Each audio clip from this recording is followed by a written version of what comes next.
Assalamualaikum warahmatullahi wabarakatuh. Perkenalkan, kami dari kelompok 2. Di sini kami akan menjelaskan materi tentang fungsi, tujuan, karakteristik pendidikan sekolah dasar, peranan guru, orang tua, dan masyarakat dalam pendidikan, tatanan organisasi pendidikan sekolah dasar. Nah, yang mana anggota kelompok kami yaitu Dia Aprianti, Munafidini, dan Sastika Nismayani.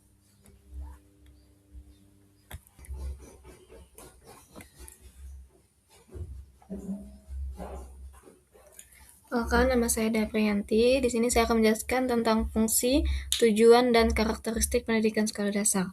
Pertama, fungsi pendidikan sekolah dasar. Yang pertama, yaitu fungsi yang sangat mendasar dari pendidikan di sekolah dasar adalah fungsi pembentukan dan pengembangan dasar kepribadian anak. Ini berarti dalam pelaksanaannya, pendidikan di sekolah dasar harus menekankan pembentukan dasar-dasar kepribadian anak sebagai individu yang utuh. Yang kedua, adalah menjadikan warga masyarakat dan warga negara Republik Indonesia yang baik. Pendidikan di SD harus menumbuh kembangkan pengetahuan, sikap, dan keterampilan dasar untuk menjadi warga masyarakat dan warga negara yang baik. Anak harus belajar, mengetahui, dan menyadari hak dan kewajiban sebagai warga masyarakat dan warga negara yang baik, memiliki pengetahuan dan keterampilan dasar yang diperlukan, serta memiliki budi pekerti yang luhur, beriman, dan bertakwa kepada Tuhan Yang Maha Esa. Yang ketiga, transformasi budaya, yaitu bagaimana pendidikan mempertahankan dan mengubah nilai-nilai tertentu atau mengembangkan nilai-nilai baru yang dipandang lebih sesuai dengan perkembangan masyarakat. Yang keempat, fungsi transisional atau antara.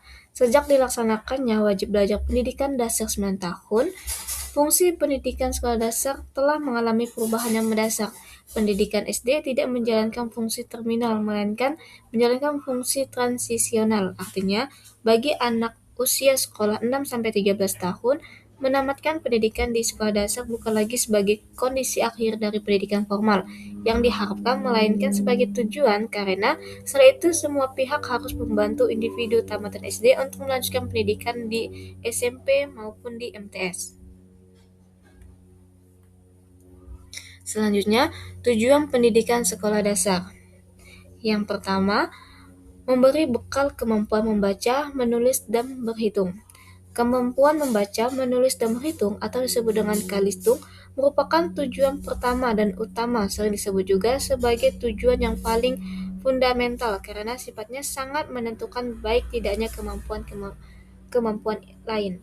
Kemampuan ini diwujudkan dalam kemampuan dan keterampilan penggunaan bahasa yang meliputi membaca, menulis, dan berbicara, serta kemampuan berhitung yang meliputi kemampuan dan keterampilan menambah, mengurangi, mengalihkan, membagikan, mengukur sederhana, dan memahami bentuk geometri.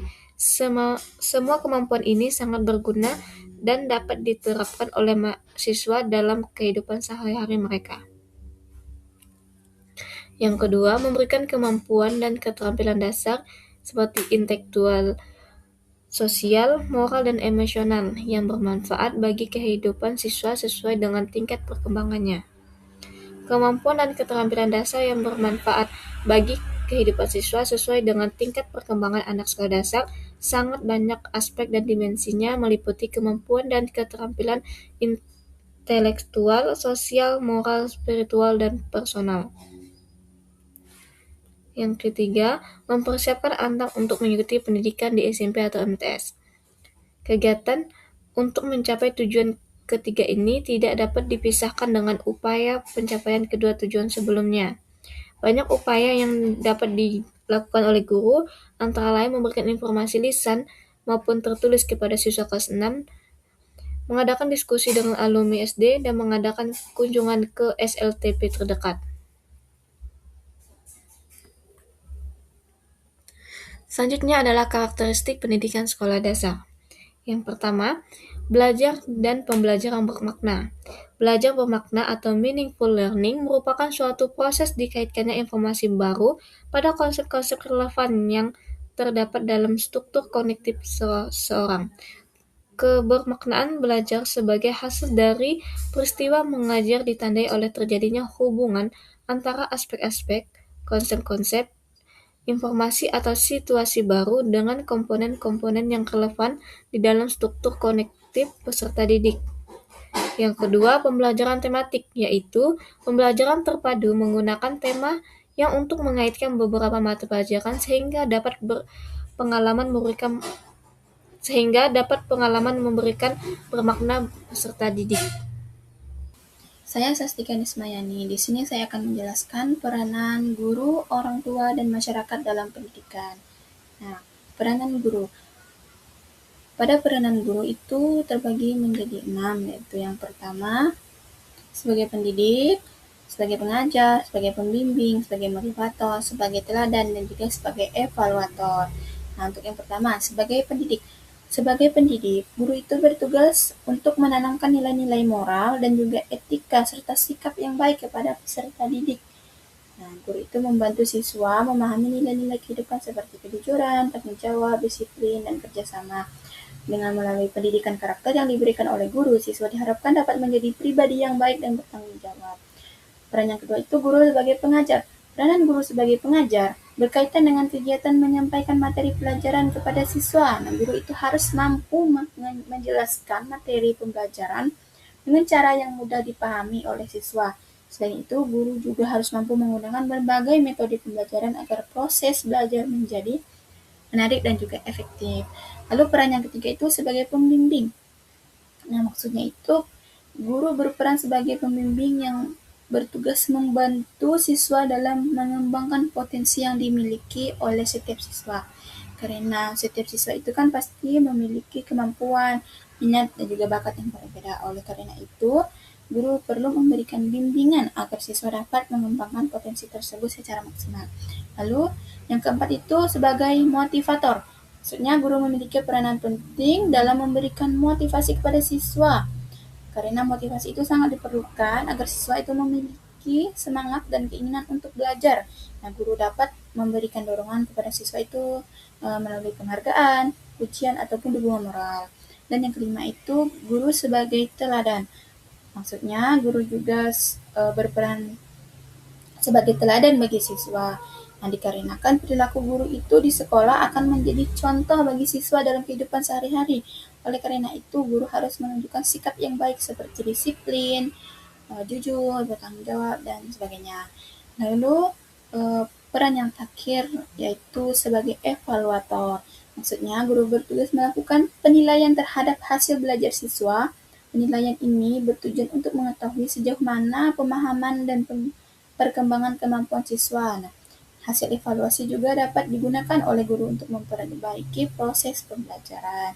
Nah, dengan berbagai peran yang diampu oleh guru itu, diharapkan guru memiliki tanggung jawab besar dalam membentuk generasi yang berkualitas. Lanjut ke peranan orang tua dalam pendidikan. Nah, orang tua itu merupakan pendidik pertama dan utama bagi anak sejak lahir. Anak itu sudah berada dalam lingkungan keluarga sehingga pendidikan yang diberikan oleh orang tua sangat berpengaruh terhadap perkembangan anak. Di sini ada 5 peran orang tua dalam pendidikan, yaitu yang pertama, memberikan pendidikan dasar kepada anak.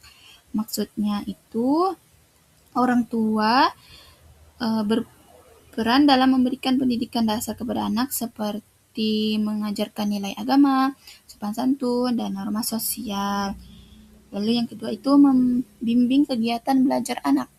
Maksudnya orang tua perlu membimbing anak dalam kegiatan belajar di rumah, misalnya dengan membantu anak mengerjakan tugas sekolah, mengingatkan waktu belajar, serta memberikan penjelasan apabila anak mengalami kesulitan dalam belajar.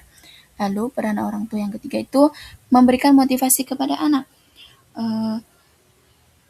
Motivasi dari orang tua itu sangat penting dalam meningkatkan semangat belajar anak. Orang tua dapat memberikan motivasi melalui dukungan, perhatian, dan penghargaan terhadap usaha yang dilakukan oleh anak. Lalu peran orang tua yang keempat itu menyediakan fasilitas belajar. Nah, orang tua itu pasti memiliki tanggung jawab dalam menyediakan kebutuhan pendidikan anak seperti buku, buku pelajaran, alat tulis, dan tempat belajar yang nyaman. Lalu peran orang tua yang kelima itu menjalin kerjasama dengan pihak sekolah. Nah, kerjasama antara orang tua dan sekolah itu sangat penting dalam mendukung pendidikan anak. Nah, orang tua itu juga perlu berkomunikasi dengan guru agar mengetahui perkembangan belajar anak serta mencari solusi apabila anak itu terdapat masalah dalam proses belajar. Nah, tentu saja dengan keterlibatan aktif orang tua itu proses pendidikan anak akan berjalan lebih efektif dan juga optimal. Lalu ke peranan masyarakat dalam pendidikan. Nah, di sini ada 5, yaitu yang pertama menciptakan lingkungan yang kondusif. Maksudnya itu masyarakat itu berperan dalam menciptakan lingkungan yang aman, tertib, dan nyaman sehingga anak dapat belajar dan berkembang dengan baik. Lalu peran masyarakat yang kedua itu mendukung kegiatan pendidikan. Nah, misalnya masyarakat dapat berpartisipasi dalam berbagai kegiatan pendidikan seperti kegiatan sosial, kegiatan budaya, maupun kegiatan yang diselenggarakan oleh sekolah. Lanjut yang ketiga itu menjadi sumber belajar bagi siswa. Nah, lingkungan masyarakat dapat menjadi sumber belajar bagi siswa. Misalnya melalui kegiatan praktik langsung di lingkungan sekitar, seperti kegiatan ekonomi, budaya, dan juga sosial. Lalu peran masyarakat yang keempat itu mengawasi perilaku anak. Nah, masyarakat dapat membantu mengawasi perilaku anak di lingkungan sekitar agar tidak terjerumus dalam pergaulan yang tidak baik, yang negatif. Lanjut, peranan masyarakat yang kelima itu berpartisipasi dalam pengembangan sekolah. Yaitu masyarakat dapat membantu pengembangan sekolah melalui komite sekolah, gotong royong, ataupun dukungan fasilitas pendidikan. Dengan adanya dukungan dari masyarakat, tentu saja proses pendidikan dapat berjalan lebih baik dan memberikan manfaat yang lebih luas bagi perkembangan anak. Sekian dari saya, terima kasih. Baik, perkenalkan nama saya Munafidini. Lanjut ke tatanan organisasi pendidikan sekolah dasar. Nah, tatanan organisasi sekolah dasar adalah struktur sistematis yang mengatur hubungan kerja, tugas, dan tanggung jawab komponen sekolah untuk mencapai tujuan pendidikan. Komponen utamanya meliputi kepala sekolah, komite sekolah, guru, tata usaha, dan wali kelas. Struktur ini memastikan kegiatan belajar mengajar berjalan efektif, efisien, dan terarah. Nah, kemudian ada struktur organisasi sekolah dasar yang meliputi komite sekolah, kepala sekolah, wakil kepala sekolah, tata usaha (TU), petugas perpustakaan, wali kelas, guru mapel, dan siswa. Nah, secara fungsional dalam pengelolaan pendidikan, komite sekolah memiliki kedudukan yang sejajar dan bermitra dengan kepala sekolah, bukan bawahan.